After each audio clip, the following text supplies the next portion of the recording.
I'm Russell Alexander, welcome. Can you commit civil conspiracy against your spouse?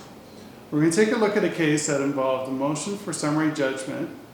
In this particular case, the wife was insistent that she was the subject of a massive and complex conspiracy by her husband. It was misrepresentation to her about his actual income, which led to distrust, revenge, and litigation.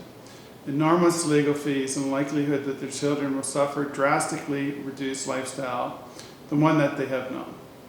At separation, the parties had been married for about 15 years.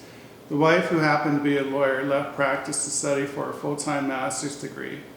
That relationship broke down when she admitted to having an affair with her law school professor. The husband had been an entrepreneur in the gaming business for over 20 years. He spent his time in his career working alongside a successful older father, increasingly the responsible roles for the various casino projects and land development deals rested with the husband.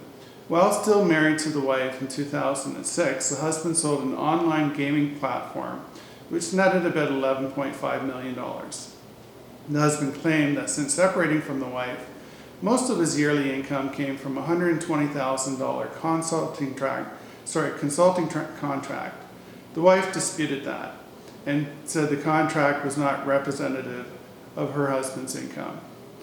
It was clear, however, that the husband was misrepresenting his income to his wife.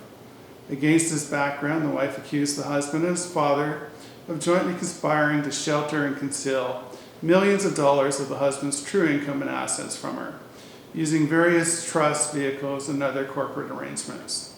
The intent, she alleged, was to deprive her and the children of their support entitlements under the family law. The wife countered with a cross motion seeking partial summary judgment, asking the court to declare that a conspiracy existed and assessing damages which she would have been entitled to. The court reflected on the general law of tort of civil conspiracy. In this particular case, the wife was alleging that the husband was engaged in the predominant purpose of conspiracy, which involved him and his father acting in concert or with a common design or intention. She argued their conduct was unlawful, and the predominant purpose was to cause her harm. The court turned the key question of whether the wife was correct into trying to raise a civil conspiracy allegation in the family law context. The court put it that she suggests there's a place for a tort of conspiracy in the family law and in the narrow, unusual circumstances of this case.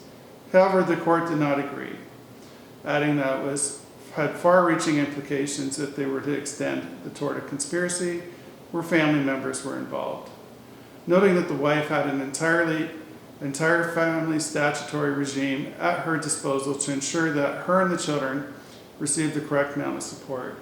Even if the conspiracy concept might apply to family law matters, the wife failed to meet the required legal threshold for establishing that it existed here. She provided no compelling evidence to the husband and his father acted in concert or in agreement with intent to deprive her. And while the husband had been clearly dishonest in understating his income and assets, she could not prove that he and the father were complicit in a scheme designed with that goal. If you like this video, please share it with your friends and family. You can comment to the video at the bottom in the comment box, leave any questions that you have. There's also a little bell that will show up. You can subscribe to our future videos. I'm Russell Alexander. Please stay safe and thanks for watching.